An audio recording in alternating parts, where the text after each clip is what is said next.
नीति वचन 18:21 में लिखा है, जीभ के वश में मृत्यु और जीवन दोनों होते हैं, और जो उसे काम में लाना जानता है वह उसका फल भोगेगा। जीभ के वश में मृत्यु और जीवन दोनों है। आपकी जीभ के वश में मृत्यु और जीवन दोनों है। और आप चाहे तो उपवास कर लें, चर्च आ जाएं, मगर अगर आप लगातार मृत्यु बोल रहे हैं तो उस समय आ रहा है जब आप वो फल खाएंगे। अगर आप जीवन बोल रहे हैं तो वो फल समय आ रहा है जब आप उसको खाएंगे। एक डिले है स्पिरिचुअल रेल्म में और यहाँ पे होने में चीज़ें। इसीलिए जो डोमिनियन है वो हमारी लाइफस्टाइल होनी चाहिए, एक बारी में नहीं होता। आपने देखा कोई व्यक्ति जिम जाए और एक दिन करे और अगले दिन आप देखो वो नहीं, लगातार लाइफस्टाइल की तरह करना पड़ेगा। वैसे ही अधिकार भी है, आपको लगातार जीवन शैली बनानी पड़ेगी शासन अधिकार की। क्योंकि कई लोग इतना गलत बोलते आए हैं अपने मुंह से बार बार। आपको पता है दुष्ट आत्माएं वेट कर रही हैं कि आपके मुंह से गलत वर्ड निकले और वो उन वचनों को इस्तेमाल करें आपके विरोध में। आत्मिक जहां में जो लड़ाई होती है वो वर्ड्स से होती है। पता है आपको, जो जादू टोना करने वाले, तांत्रिक मंत्र तंत्र करने वाले क्या करते हैं, क्या बोल रहे हैं? वर्ड्स बोल रहे हैं, कर्स कर रहे हैं, श्राप दे रहे हैं, और उन शब्दों को दुष्ट आत्माएं लेती हैं और जाती हैं काम असाइनमेंट में। वैसे ही जब हम परमेश्वर के वचन को बोलते हैं तो स्वर्गदूत एक्टिवेट हो जाते हैं, उन वचनों को लेते हैं और वो असाइनमेंट में काम पे जाते हैं। मगर अगर आपका मुंह बंद है, यद्यपि जय आपका इनहेरिटेंस है, आपकी मिरास है, आप जय में नहीं जी सकते। कई लोग सेम स्टोरी बोल रहे हैं 40 साल से, उसने मेरे साथ ऐसा किया, और वो जब बोलते रहते हैं, दुष्ट आत्माएं बहुत खुश होती हैं, वाह बोलता रहे, तेरे को हम दबा के रखेंगे जिंदगी भर। मगर जिस दिन वो परमेश्वर के वचनों को बोलने लग जाएंगे, जिस दिन वो परमेश्वर के पुत्र के अधिकार को समझने लग जाएंगे, वो ट्रांसफॉर्मेशन अपने जीवन में होने देगी। आमीन। आपको पता है कितने मसीह लोगों की बात कर रहा हूं मैं, जो प्रभु के बेटे और बेटियां हैं, वो टाइम से पहले चले गए, प्रभु ने उनको ले गया, उनका मुंह उनको ले गया।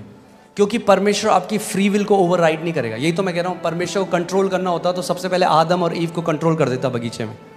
परमेश्वर आपको कंट्रोल, आप मुंह से जो भी बोलेंगे परमेश्वर कंट्रोल नहीं करेगा, वो आपको लीड करेगा, कंट्रोल नहीं करेगा कभी भी। इसीलिए जितने परमेश्वर की आत्मा के चलें। और बताइए भाई साहब कैसे हैं? अरे क्या बताएं, सैलरी 15 तारीख को खत्म हो जाती है। अरे पूछा मैंने, वो क्यों गा रहे हो अपने लैक का गाना सब जगह कि कमी घटी है? अरे बोलो मसीह में मैं आशीषित हूं, देखो क्या होगा। जितना कमी घटी बोलोगे उतना कमी घटी में जियोगे, जितना अबंडेंस बोलोगे उतना अबंडेंस में जियोगे, जितना चंगाई बोलोगे उतना चंगाई में जियोगे, जितना ब्लेसिंग बोलोगे उतना ब्लेसिंग में जियोगे। कई बार लोग इस बात को समझते नहीं। वो कह रहे पास्टर हम प्रार्थना कर रहे हैं, क्यों नहीं हमारे साथ होता, हम इतने लैक में। और आप 5 मिनट जब मैं उनकी बात सुनता हूँ ना, तो मैं इतना लैक सुनता हूँ उसमें, इतनी कमी घटी 5 मिनट में वो बोल देते हैं। मैं कहता हूँ क्या होगा घर पे अगर ये कितना बोलते होंगे, कमी घटी। और जो स्वर्गदूत आ भी रहे होंगे ना प्रोविजन लेके, नीति वचन 6:2, तो तू अपने ही मुंह के वचनों से फंसा और अपने ही मुंह की बातों से पकड़ा गया। कैसे फंसे आप? इंग्लिश बाइबल में लिखा है you are snared by the words of your mouth. Snared जो वर्ड है वो है जो शिकारी जो फंदा लगाते हैं चिड़ियों को फंसाने के लिए। सो प्रभु कह रहा है तूने अपने मुंह से अपने लिए फंदा लगाया और फिर कूद गया उसके अंदर, ये तूने किया है। लोग कहते हैं मैंने कब किया? जब आप बार बार कमी घटी की बात करते हो तो क्या आएगा आपके पास?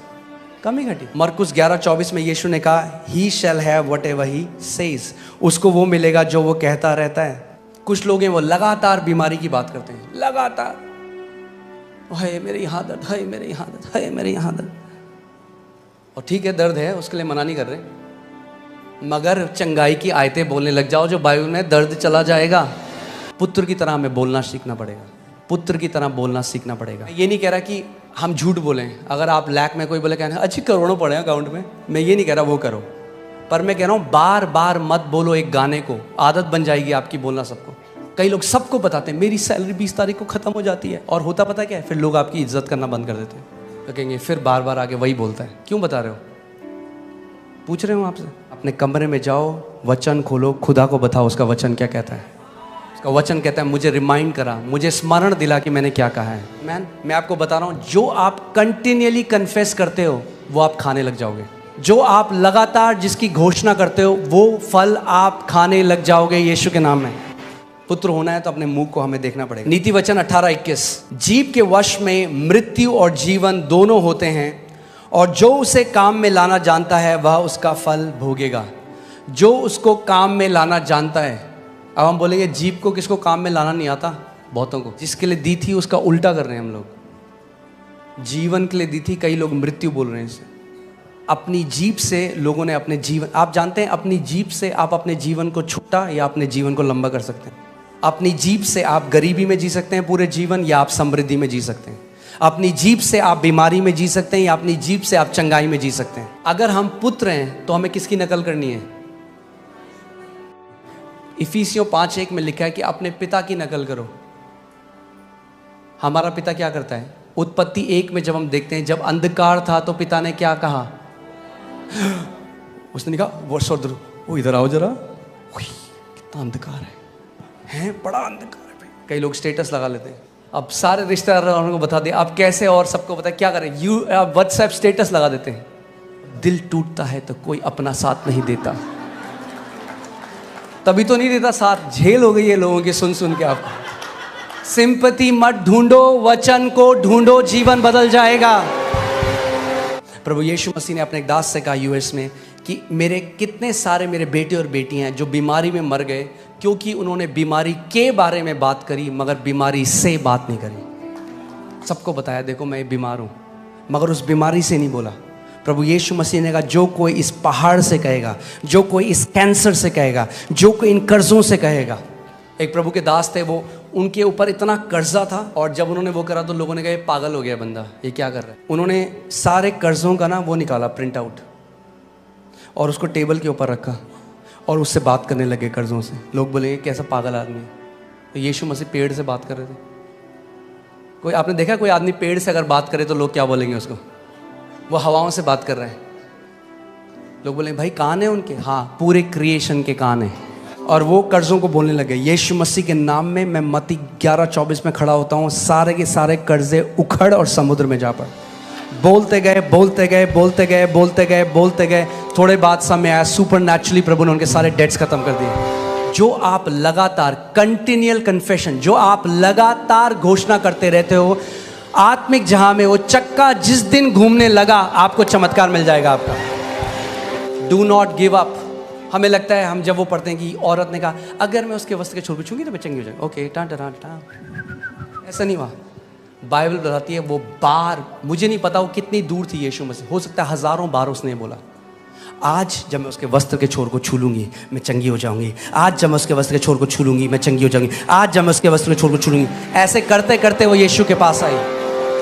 कई लोग जब हम उनको बताते हैं कहते हैं हाँ पास्टर बोला हमने 2 दिन कुछ हुआ नहीं। मैंने होगा भी नहीं तुम्हारे साथ। परमेश्वर को जेनेसिस में 10 बार बोलना पड़ा भाई, तुम कह रहे हो 2 बार बोला। आपको क्यों लगता है क्या हो रहा है? अभी आप देख रहे हैं क्या हो रहा है हॉलीवुड में, यह जगह क्या है, क्यों इतने गंदे गाने बन रहे हैं? क्योंकि बच्चे उन्हें बार बार गाएंगे, क्या होगा? दिल ओपन डिमोनिक स्पिरिट्स होते हैं। हमें लगता है गाना गा रहा है बच्चा, केवल गाना नहीं गा रहा, वो कंटिन्यूअली कन्फेस कर रहा है कुछ। मंत्र क्या है? बार बार एक चीज़ को कन्फेस करना। हम लोगों को क्योंकि आत्मिक समझ नहीं, हम नहीं समझते ये चीज़ें। बार बार अंगीकार विश्वास के साथ जब आप करते रहेंगे वो स्टैब्लिश हो जाएगा। जिस दिन स्टैब्लिश हो गया, कोई शैतान, शैतान का बाप, शैतान का बेटा, शैतान का चाचा उसको हटा नहीं सकता आपके जीवन से। टेक अ स्क्रिप्चर, उसको इतना मनन करो, इतना कन्फेस करो कि वो आपकी लाइफ में स्टैब्लिश हो जाए। ज़रूरी है जो हम लोगों के मुंह से निकलता है, इस बात को समझना बहुत ज़रूरी है। एक परमेश्वर के दास केनेथ हेगन, वो एक लड़के के लिए प्रार्थना करने गए। वो 37 साल का था, 37 साल का था और कोमा में था। और वो जैसे ही हॉस्पिटल के कमरे में गए, उन्होंने हाथ रखा, प्रभु ने एकदम बोला अपना हाथ हटा ले क्योंकि ये बचेगा नहीं, मर जाएगा। और वो जो विश्वास करते रहे, जो डॉक्टर था उनकी बिल्कुल अगेंस्ट था, क्योंकि वो विश्वास करते रहे चंगाई सबके लिए। उनका प्रभु ये कैसे हो सकता है? मैं हमेशा विश्वास मैंने सिखाया चंगाई सबके लिए। और प्रभु ने उनको बताया कि इस लड़के ने बचपन से बार बार एक गलत अंगीकार किया, और आत्मिक जहां में एक नियम है। तरह अगर मैं आपको समझाऊं सरल भाषा में, तो आत्मिक जहां में एक, समझ लीजिए एक बड़ा सा एक पहिया है, और जब आप किसी बात को लगातार कन्फेस करते हो वो पहिया घूमने लग जाता है, उसको गति मिल जाती है। और जब उसको गति मिल जाती है, परमेश्वर भी आपकी अथॉरिटी को ओवरपावर नहीं करता। आप समझ रहे हैं मैं क्या कह रहा हूँ? और प्रभु ने कहा अगर ये जिंदा होता, अगर ये कोमा के बाहर होता तो ये ठीक हो जाता। और फिर उन्होंने उसके भाई से कंफर्म किया, उसने कहा बिल्कुल सही बात है। जब ये छोटा था तब से ही कहता था मैं 40 साल तक जिंदा नहीं रहूँगा। पता नहीं क्यों कहता था, कह रहा हम भी बोलते रहे कि आप, हर बार बोलता रहता था। कैंप में गए हम, वहाँ पे भी कहता था मैं 40 साल नहीं देखूंगा अपने जीवन में। 37 में ही डाइड। पिता ने कहा मैंने इसको वापस घर बुला लिया है। वो वापस प्रभु के पास गया। मगर हम हर चीज़ परमेश्वर पे नहीं डाल सकते, हमारी भी एक रिस्पॉन्सिबिलिटी है पुत्रों की तरह। आप समझ रहे हैं? हमें अपने अधिकार को समझना है, अपनी जिम्मेदारी को समझना ज़रूरी है कि आपकी एक जिम्मेदारी